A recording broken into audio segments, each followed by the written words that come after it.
Nancy, please take it away. Hello, everybody. My name is Nancy. Thank you, Denise, for that introduction. And I echo her sentiment. I was laid off. And instead of going into another job role in corporate and tech, I decided to pivot. And it started as an experiment. At the end of the day, it's all about finding product market fit, where we're the product and the market is the market is the company you work at. And I was just thinking, what does the market need at this time? Do they need another product management leader? Or do they need a product management coach? And it started with me just experimenting. What is a better product market fit for me if I were to product manage myself? And one thing led to another. And I'm seeing a good product market fit when I position myself as a PM coach. So that was how I started my journey. And today, I've been dying to share my perspectives with you. And that's because I know that you are all brilliant. You have shared a lot of your experiences with me in my roundtables, in my communities. I've talked to a lot of people about their journey. You have all shipped awesome products and drove top line company goals. And yet, sometimes it could be difficult to share your stories, especially in an interview setting. So today, my goal is to share some tactical actions that you could take to improve leadership communication and your storytelling techniques to help you ace your next interview. So let's get started. I would like to start by asking you to think about this question. What makes a candidate stand out? You put it in the chat and let me know. What do you think makes a candidate different and unique?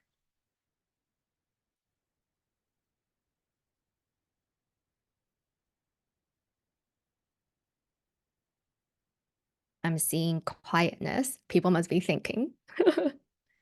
Confidence, energy. Yes, Jessica. I love that. First principles thinking. Demonstrated knowledge of the business and team. Yes, Randall. Yes, Priscilla, how they're able to weave in their personal stories. Yes. I love that, Bonnie. Grounded sincerity. Yes. I agree with all of you. Presenting the stories at the right level. Yes, Preeti. Yes. Yes to all of you. And you're all correct. If I can only pick one word to describe what makes a candidate stand out, I would pick the word charisma. Some people think that we have to be born charismatic, but like any other skill, everything can be learned. When you're more charismatic, people naturally want to listen to you more. People naturally want to spend more time with you. And most importantly, people remember you. And that is why charisma is important. But what does charisma actually mean? I like to think about it in terms of two dimensions. The first one is first impression, which makes sense, right? We're talking about acing interviews. An interview is all about creating that first impression. And I just realized I didn't share my slides on the screen. I apologize. So let me turn that on. There we go. First dimension to increasing charisma and showing up in an interview is establishing a great first impression. And the second dimension is leadership. And since we're all here gathered as product leaders, leadership qualities is one of the most important dimensions that we need to pay attention to when we are preparing for a job interview. Candidates with strong leadership naturally stand out and show up. They show up with force and they speak with clarity. And they also inspire confidence even when they're not sure of the right answers, even when they're under pressure. And that is how they stand out. When you're able to make great first impressions and showcase your leadership qualities, you become more charismatic. So now let's break it down a little bit. Let's talk about first impression. What does first impression mean? First impression happens fast and they shape decisions fast. This is where they channel the interviewer to say a binary yes or no. Sometimes it's a maybe, and maybe is also a no. And according to Vanessa Van Edwards, who is a human behavioral expert, 82% of our judgment of others come from two traits and two traits only. And that is your competence and your warmth. The most captivating leaders and the most inspiring leaders have the perfect blend of both. When you have too much competence and not enough warmth, people might get suspicious. People might not trust you, or people might not be able to connect with you. And this happens in an interview when you start throwing big words and big numbers from the get-go. That's when we have too much competence and not enough warmth. Now, on the other hand, if we have too much warmth and not enough competence, which by the way happens a lot to women since we were all raised to be likable. When we have too much warmth and not enough competence, people might not take us seriously. People might overlook us. They might not remember us, and they might not even give us a chance to share our perspective. And so it's important to pay attention to your competence level as well as your warmth level when you're trying to establish a great first impression. With that, I want you to take a minute and think about the amount of time you take to prepare to showcase your competence versus showcasing your warmth. If you had to put a percentage on the time you spend, competence versus warmth, what would it be? I want you to put it in the chat and let me know. Is it 50-50 or is it something else?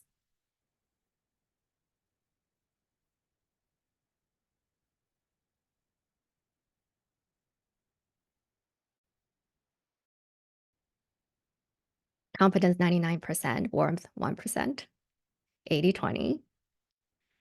Competence 70, warmth 30. Ria says 100% competence. I know, I feel you. So with this as a reminder, now I want to break down warmth. I would say most of the candidates don't spend enough time preparing to showcase their warmth in an interview setting. Warmth can be broken down into two dimensions, which is your character and your connection. Character is who you are as a person. This is the opposite of competence. Competence is what have you done in the past, right? This is your competence level. Character is who you are, and who you are as a leader does not change from company to company. This is something that is part of you that you take from company to company. That's who you are as a character. And the connection is the emotional connection that we make, that we establish with another human being. This is human to human emotional connection. So when you're going into your next interview, I want you to pay attention to not just showcasing your competence, showcasing what you have done in the past, but also showcase your character and really work on that emotional connection. So let's summarize. The most captivating leaders and inspiring leaders have the perfect blend of both. We want to make sure that we're competent and we're also warm when we want to come across as someone that they remember in an interview setting.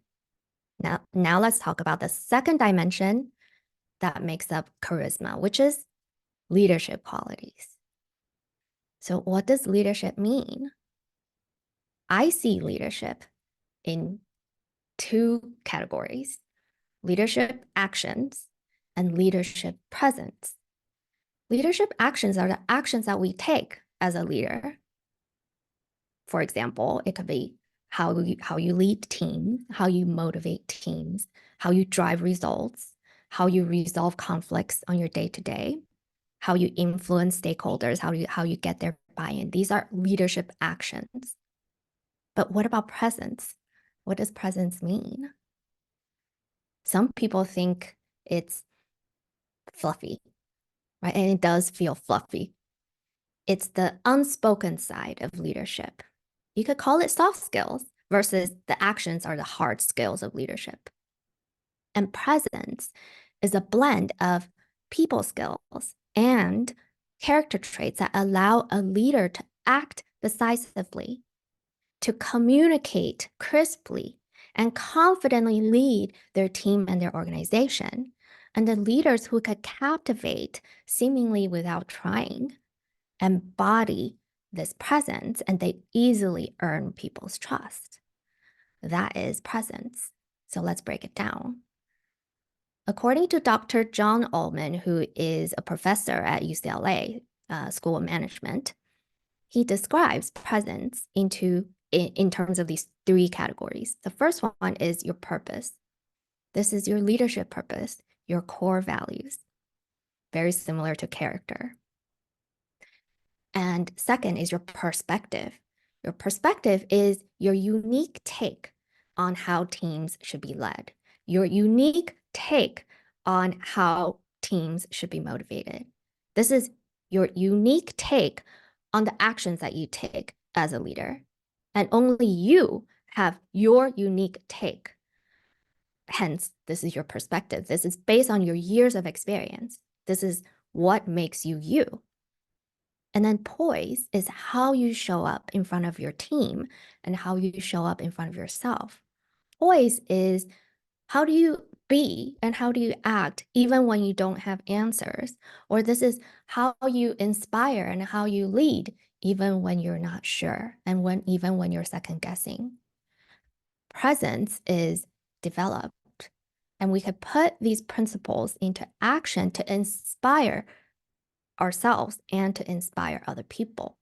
And at the end of the day, leadership is what you do, hence the actions, what you say, and also how you say it. These are qualities that you need to demonstrate in your next leadership interview. So let's summarize. Leadership is made up of actions and presence. Do you still remember the first dimension that we talked about under charisma?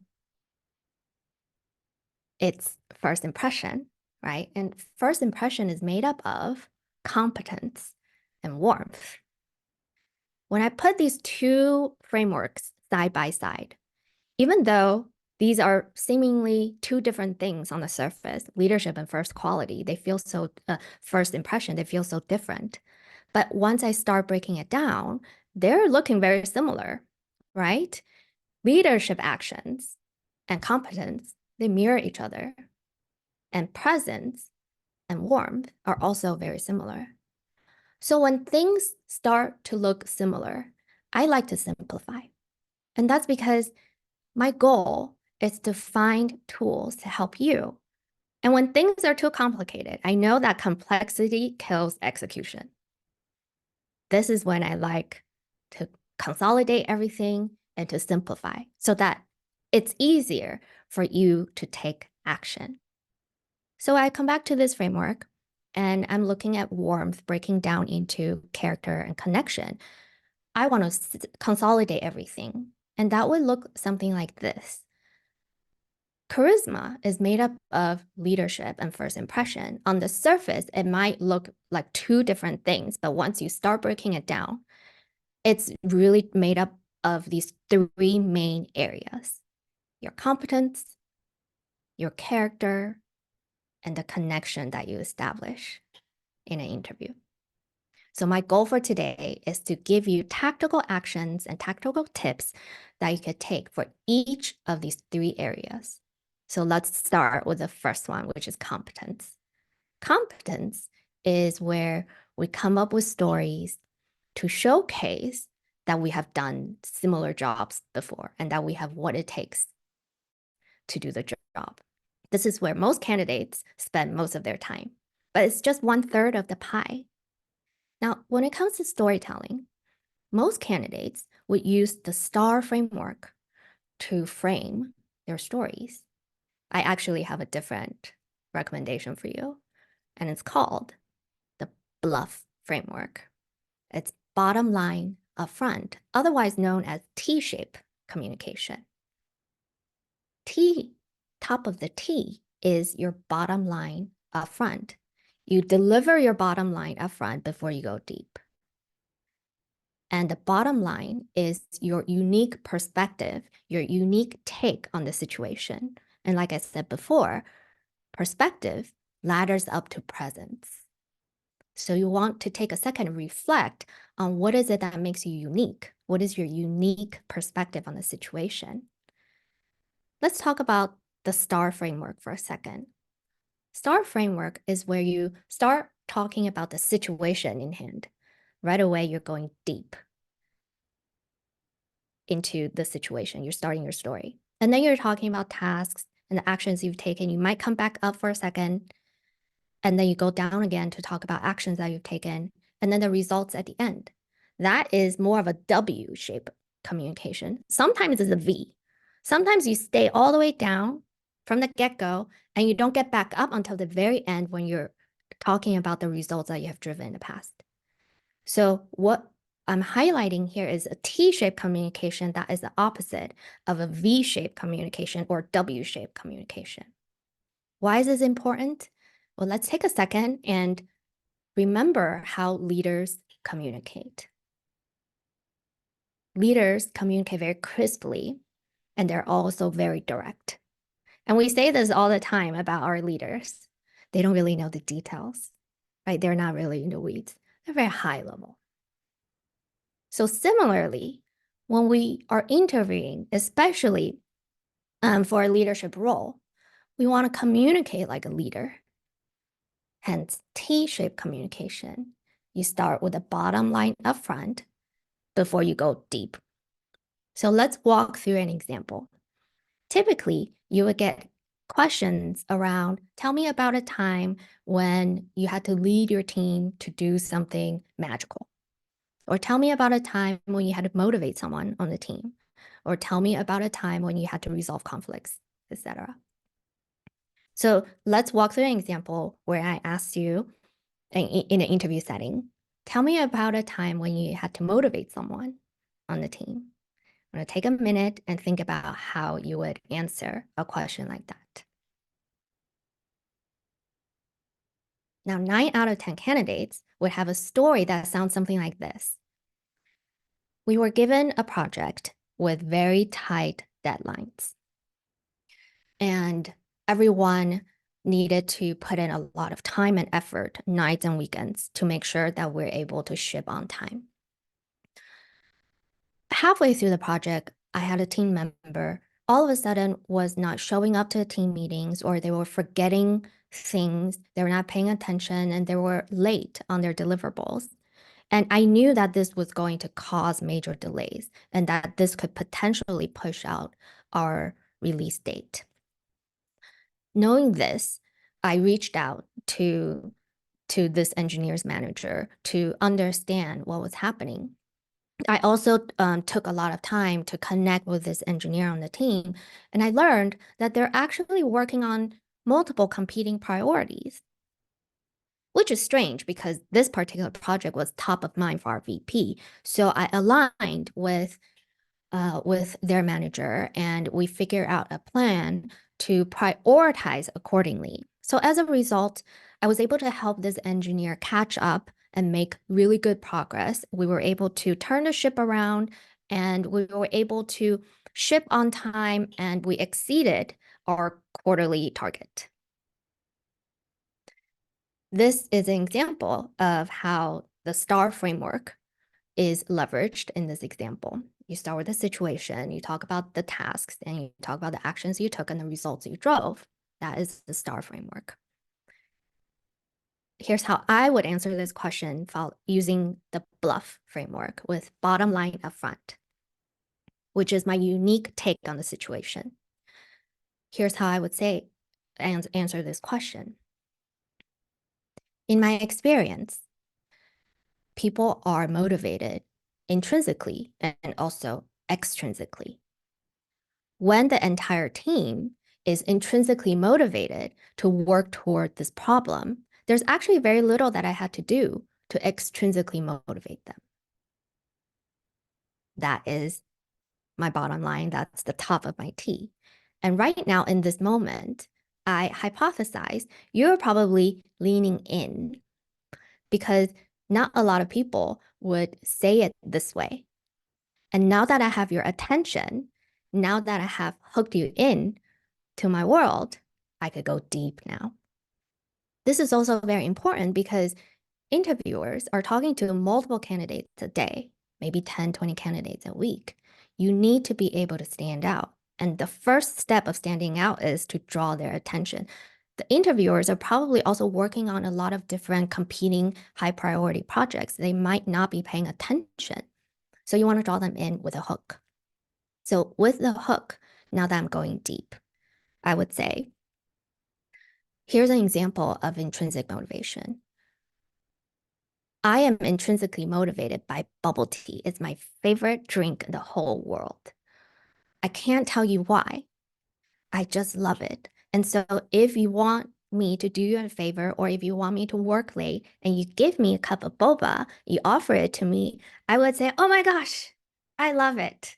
This is just what I need at the end of the day. Sure, no problem.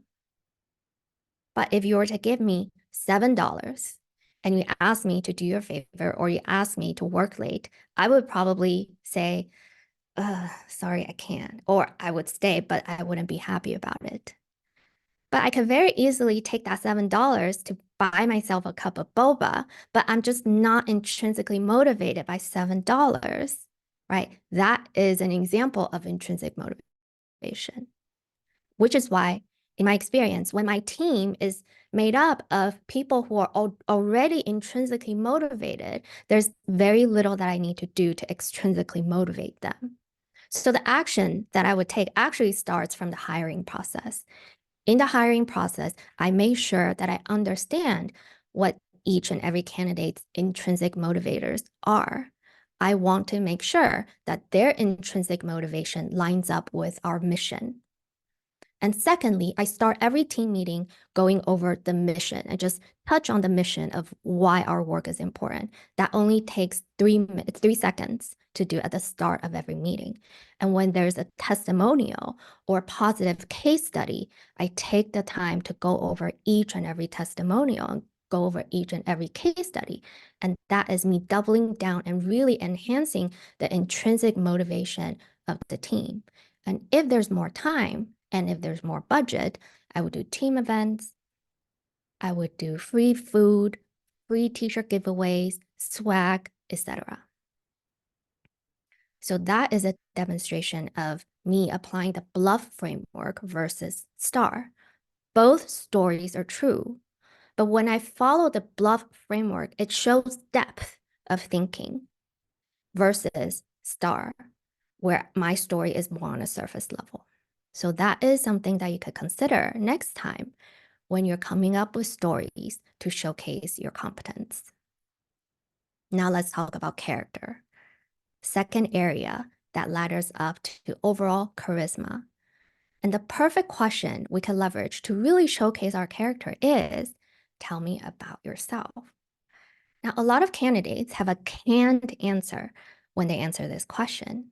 They might say something that is related to their title or their company that they worked at, or what school they went to, what degree they have.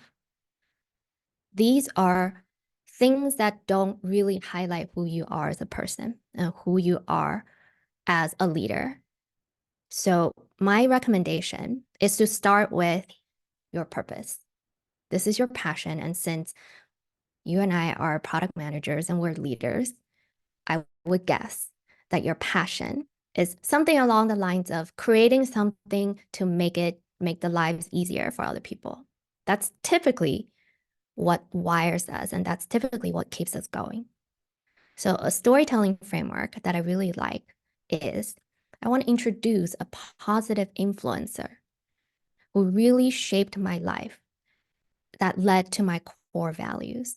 A positive influencer is someone that made an impression in my life, someone who shaped me to be the PM that I am today, or someone who shaped me to be the leader that I am today.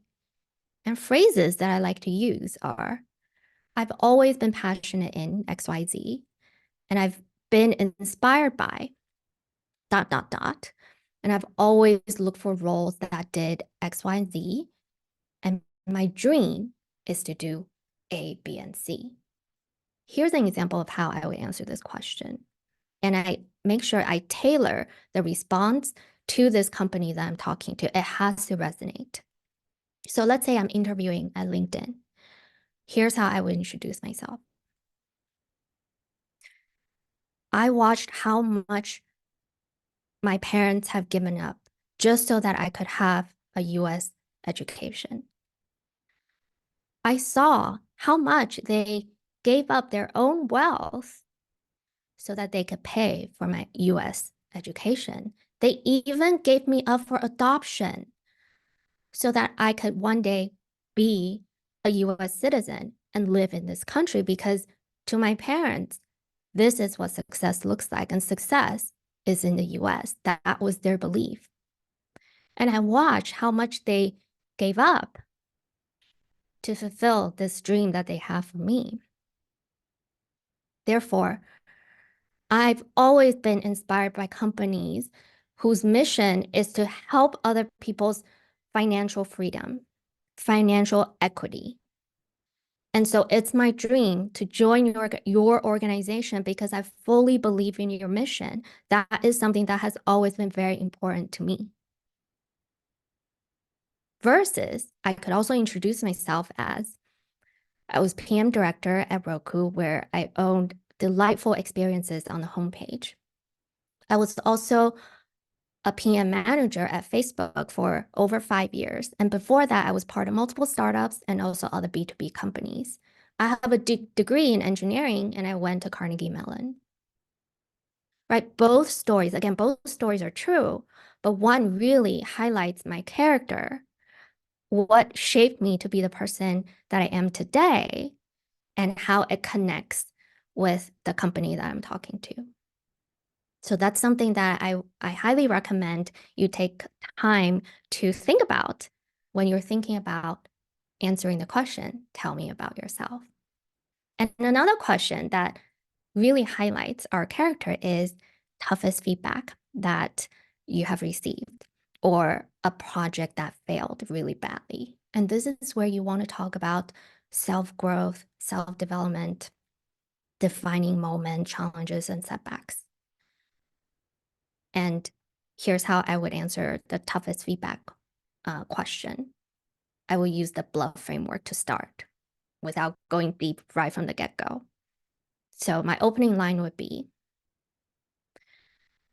the toughest feedback that I have ever received in my career of near 2 decades actually turns out to be the pivotal moment of my career, even though it was so tough for me in the beginning.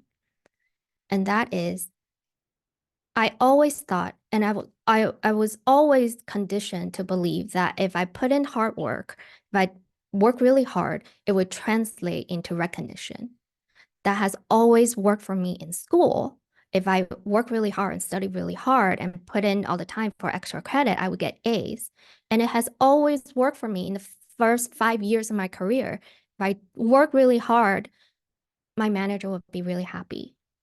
It worked for me up until that point when it didn't work anymore. And that moment happened when I was saying goodbye to my coworkers. It was last day at work. I had got another job offer and I was leaving. And in that moment, my expectation when I was saying goodbye was everyone would say, oh, it was good working with you. Let's stay connected. My guards were way down, and I was actually very excited and looking forward to this new chapter. But what happened with my engineering manager, who was my biggest stakeholder, instead of saying, oh, let's stay connected, he said, you weren't a great PM anyway. That was shocking for me on so many different levels. this was a job that I worked really hard to get. It was my first PM job. I worked really hard. And even though I didn't expect, amazing praises on my last day, I was certainly not expecting to hear, oh, you weren't that great anyway. And this pattern that I believed in, where I work hard, it would translate into recognition, that truth was no longer true in that moment. And I shocked my entire nervous system on every single level. But if it wasn't for him, I wouldn't have taken the time to really understand both the science and art of product management. In this first role, I was only paying attention to the science of product, which is collecting requirements, working with engineering, and then releasing our products. Turns out what the team needed from me was the art of product, which is the influencing, the storytelling, the leading without authority, the hallway conversations. I did not pay attention to any of that. So in the next job, I put in extra effort to learn the art. And because of this tough feedback that I received, it set me up for success in the second half of my career. And that was a pivotal moment for me. I went on to be known as a PM who was very effective, and I was able to join Facebook and become a PM manager and then later on director. It was because of that feedback that really shook me to my core. So that is an example of how you can leverage self-growth, self-development in your storytelling to really, again, showcase who you are as a person, your character. So let's talk about the third area, which is connection. Connection is something that you do before the interview. Most people would say they probably would clear their mind, or maybe they would go for a walk right before the interview. There's actually more that you could do, and it starts with your mindset. Your mindset before going into an interview is most likely a taker's mindset. Of course, it's an interview. I'm showing up because I want this job. I'm showing up because I want to advance to the next level. I'm showing up to take. But my advice here is for you to adopt a different mindset, the giver's mindset. I'm showing up to give. I'm showing up to just share my stories with you. I'm showing up to share my experiences with you. Once we shift from a taker's mindset to a giver's mindset, it starts to shift the energy of the interview. It starts to feel more like a conversation. And secondly, my advice is for you to think about positive presence. And this is a lot more than positive attitude and upbeat energy. This is you predetermining before you go into an interview that this is going to be a great conversation. This is you pre-deciding that you're going to connect well with the interviewer. And at the end of the day, it's one human being connecting with another human being.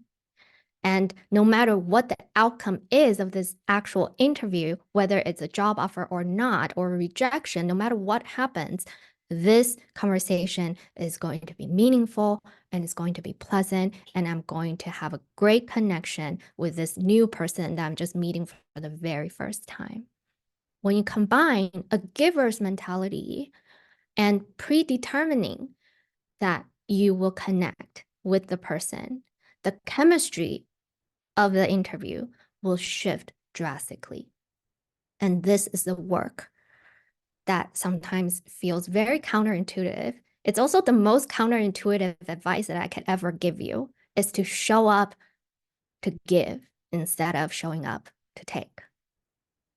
And that is a summary of the 3 tactical tips that I have for you to prepare for your next interview. It's all about increasing your charisma through leadership qualities to establish that great first impression, showcasing your competency, showcasing your character, and really establishing that connection from one human being to another human being. And there is one more thing that I want to highlight. If there's only one thing that you walk away with in this session, it's this, which is believe. You believe that you can ace your next interview, believing that you can be charismatic. And that statement needs to feel 100% true in your body before going into this conversation. And if that statement does not feel 100% true, you could dial it down a little bit. And the statement that might work for you is probably can be something like, I believe that I get to shine in the next interview. I believe that I get to be charismatic. And that needs to feel 100% true. And if that doesn't feel 100% true, let's take it down a notch, which is I choose to believe that I get to shine. Or I choose to believe that I am charismatic. And that statement needs to feel 100% true. Whatever that statement is, you have to pick a statement that is anchored around your belief for yourself. If you don't believe in yourself, no one else will believe. And a lot of people say seeing is believing. Maybe you need to see that you're getting an awesome job offer before you could believe in yourself. But in my world, I see it in the opposite direction, which is believing is seeing. Once I start believing, I will see my reality shift. And that is a closing statement that I want you to noodle on after this. So with that, I invite you to take a look at a list of common interview questions that I have on my website. I created this list after conducting over 200 interviews when I was at Facebook. I interviewed both IC candidates and PM management candidates, people management candidates. So when you're going through this list, I want you to remember, one is your belief, and two is how do you showcase your competency, how do you showcase your character, and how to establish that connection. With that, I'm happy to answer any questions that you might have for me. Nancy, that's amazing. And I know there's a lot of people here. Well, you talk a lot about product management. I know there are a lot of non-product management product people here. And I really think you're not just uplifting product managers, you're really uplifting everyone. And everything you said today, I think applies to every single role that we all apply for. I love it. That's my goal. Yeah, it's amazing. And I do think it starts with belief. So those of you who want to know more and have burning questions, please post them into the Q&A section of the Zoom. And again, if you're less familiar with Zoom, that ... more at the bottom is hiding the Q&A section. And we've got limited time, so I'm going to dive in. So Nancy, the first question for you is, how do you showcase warmth in an interview setting? You talked a little bit about this, but maybe you can share more advice. Yeah, warmth is made up of character and connection. I really want everyone to spend more time crafting, tell me about yourself, and the toughest feedback you've received, or the biggest project that you have failed. Spend more time there. Double the amount of time you spend on reflection and crafting your story. That really moves the needle on warmth. I love that. And then the next question from the group is, thank you for going through the bluff example. I'll say I personally love it too. This individual said, I noticed that the star example had more of a specific scenario. So while the compelling bluff example was more generalized. So when you're answering that question, sometimes you might get feedback coming off an interview. Well, I didn't really answer my question. So how can you make sure you're not getting dinged? Or maybe the answer is that's okay to get dinged for not answering their specific question, but still leveraging that bluff. Well, I would say in the STAR framework, you could go really deep and you could talk about the situation in depth and the actions that you've taken in depth. The question that the interviewer has is not really on what actions you have taken in the past. What they really want to know is how will you take action going forward in my organization. So they actually don't really need a lot of details if you're able to touch on the essence of what is it that they need. And if they need more details, they'll ask you. So in my example, the action that I've taken to motivate is I hire people with the right intrinsic motivations, and I go over testimonials every single time. And if they want to go deeper, they can ask me and I could provide more information if they need to. I love that. It's that, tell me more. How do you lure them into your story where they want to hear more? This one's kind of specific. Can you share how you'd answer the project that failed? Oh, actually, you hit this one up, I think, already. The project that failed story. Sorry. How do you showcase 10x thinking or moonshot thinking in your interview?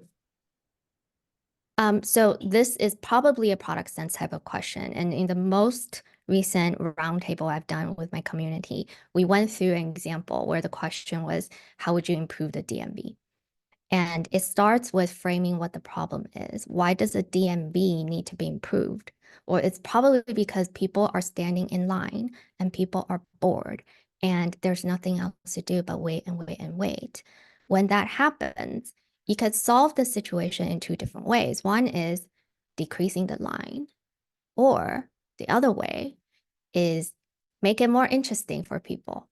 And you know why people put mirrors in the elevator? It's because the original problem statement was it takes too long, the elevator is too slow. But when they put a mirror in the elevator, people are distracted. And so they're not actually making the elevator go faster. They're just making the elevator more engaging and more entertaining. You start looking at yourself, women start checking their makeup. Oh, and all of a sudden the time is flying by. Elevator ride is too short. Right? So same thing with a DMV. If you want to solve the line problem, it's not just shortening the line, but you could create a whole other experience while people are waiting. You could turn it into farmers market or turn it into Disneyland, right? So that is an example of how you're just solving the problem, but framing it from different angles. We're gonna end up like gamifying the DMV somehow. Yes. Pick your activity. Yes. Keep you going. I love it. Yeah, I love it. imagine it's like a carnival. Like Yeah. everyone would want to go to the DMV.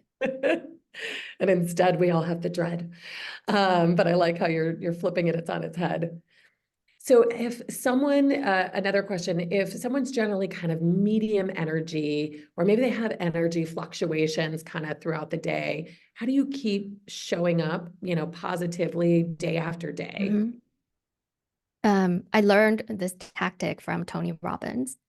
The way he starts every live stream or every event is they ask you to get up on your feet and jump and move around and put on music and really uplift your own physical energy. So before this particular meeting, I got up on my feet and I did the Tony Robbins thing where, I'm moving my arms as fast as I can like this. I did that for about 3 minutes to pump my body up. And I'm not a naturally very extroverted, high energy type of person. I'm, very soft spoken, but you want to pick the thing that helps you. You want to pick the thing that works for you. For me is I have to do the Tony Robbins thing. And I have to take a second and I have to meditate a little bit. I have to collect my thoughts. These are the things that I do before going into every client call, every presentation, etc. That's awesome. I once knew somebody said they do jumping jacks like before big Yes, presentations in the women's bathroom, like in the stall. yes, And yes. because we're all product people, we can also maybe nerd out on the Lenny podcast. I was listening to one recently where if you're feeling anxious, they say actually like having the exhale longer than your inhale can help Yeah. calm the energy. Yes, If you're, yes, if you absolutely. don't need the pump up, you need the calm No. down. Yes. Yeah, if my heart is racing for no reason, I have these weird things that I do. Like I spray myself with essential oils. It's the Oh, mix of water and scent that kind of shifts my nervous system. So you want to explore and try different things and pick the thing that works for you. Yeah, I love that. It's like shifting your body. Yeah. Okay, another great question. How deep do you go when they ask your toughest technical issue you've encountered and managed? Technical issue. So I would pick something that the audience might care about and not a generic or random technical issue. Um, I don't consider myself a super technical product manager, even though I do have an engineering degree and I used to be an engineer. I still don't really identify with that persona. So my default behavior is I wouldn't go very deep just because it's also not my job to go very deep in a technical discussion. I'm that's not my role. And so I would not go very deep. I like that. And it's back to maybe your earlier advice. If they want more, they can ask you for Mhm. more. So to Yeah. kind of hold back and lure them in. How important is it to be a good speaker for interviews? I mean, you kind of touched on your own self, maybe as being a quiet speaker, Mhm. for somebody who's introverted and takes time to kind of collect their thoughts around, new people. What tips might you have for that person? I am extremely introverted. After COVID, I became 10x more introverted than I ever was. But for me, I do the work before going into an interview. My goal is to just connect with the person, connect human to human. And if that's all I want, right? Again, my mentality is I'm just showing up to give the leverage here and the risk now starts to feel very low. I'm just showing up to give. There's no risk. I'm just giving. That is what helps me um, prepare for my mindset before going into every conversation, actually. I love that. And it also, if you need a minute to collect your thoughts, Mhm. 3 seconds may feel like long to you or 5 seconds, but it's not long to them. Yeah. I love that. Um, Another question for you. What is your take on everybody's favorite homework as part of the interview process? The communities that this individual's in seem pretty divided on if it's worth their time. So do you see it as a red flag to just get you to do free work? Or do you think it's a good way to showcase your abilities? If the homework is on this company's product, then I do see it as free labor. But if the homework is on a hypothetical thing or on another company's product, then I don't see it as free work at all. And it really depends on how much I want this job. I am not, I don't like to provide free labor. So unless I really, really want this job, I would likely not do it. Or I would likely not put in my 100%.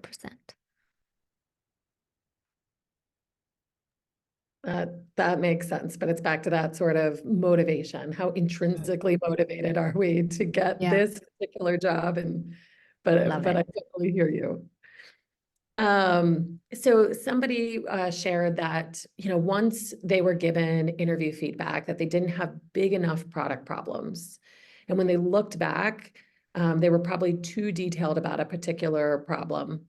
Any insight on big problems that, somebody might be looking to see in someone's experience? So maybe, how do you balance, what's the right type of thing to select?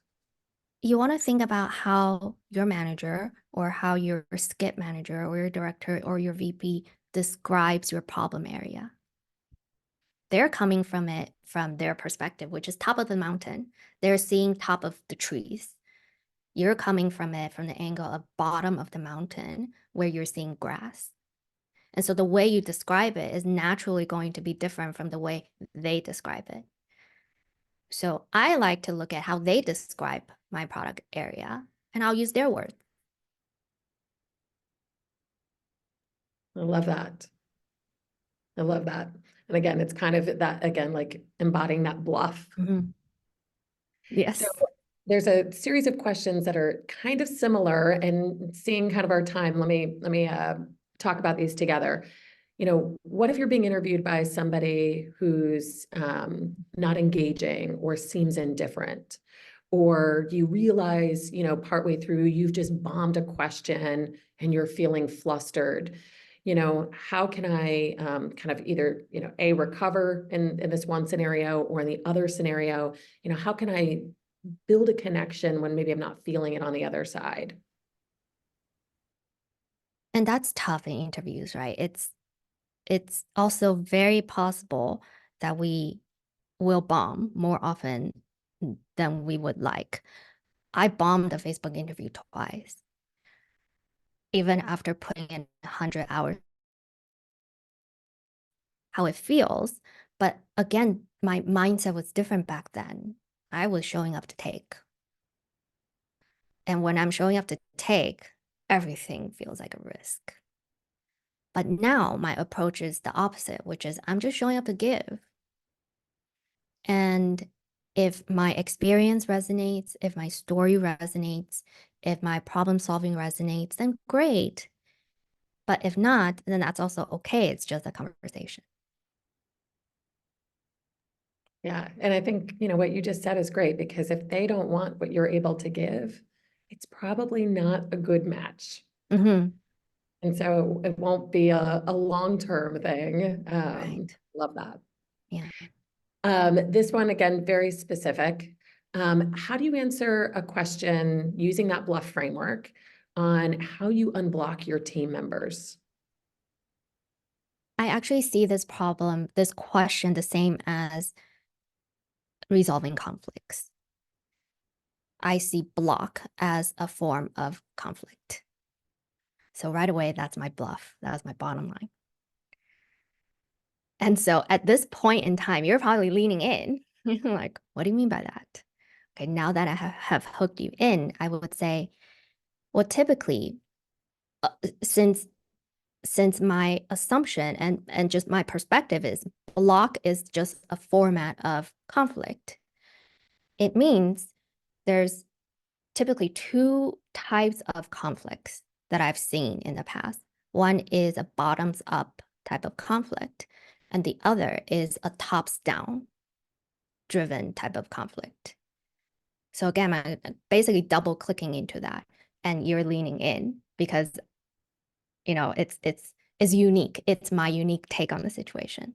So I would say an example that I've seen before where it was a tops down type of blocker or tops down driven tops down type of conflict. It's when Denise has a different goal from me.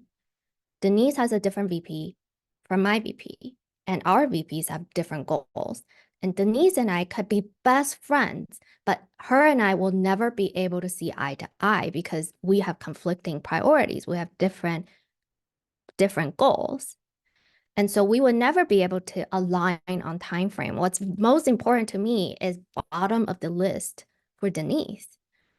That is tops down. It's not because Denise is not pulling her weight versus a bottoms down blocker or bottoms down conflict could be maybe Denise had a hard week. Maybe Denise, you know, had other priorities. Okay, maybe I could help her. Maybe I could take something off her plate. That is something that is bottoms down. But when it's tops down, there's actually nothing Denise and I could do together to resolve that conflict and to unblock ourselves. The only way is to escalate. And so when that happens, Denise and I will agree on how exactly to escalate together, align on messaging, and we do it together. And we ask for help. We highlight that there's a conflict that we cannot resolve on our own.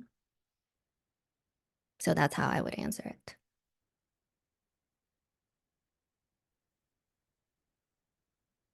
Sorry, I'm on mute. I said that is great. And I think there's going to be a lot of people replicating that story, maybe with their own sentiment. Uh, I think we are at time. This was amazing. And I know we didn't get to all of everybody's questions. If you want to find Nancy, you see her QR code. You can also find her on LinkedIn and her profile is on the post that this came from. Nancy, from the product account community to you, like, yes, right back at you. This was so timely, so relevant, and I know you just helped a lot of people. You just lifted I'm them up. glad. I'm So glad. thank Thanks you. for having me. And nice talking to you all. Yes, I mean, believe you can. We'll leave it there. Believe, yes. Starts with believe. Believing is seeing, everyone. Thanks, Nancy. Bye, Bye. everybody.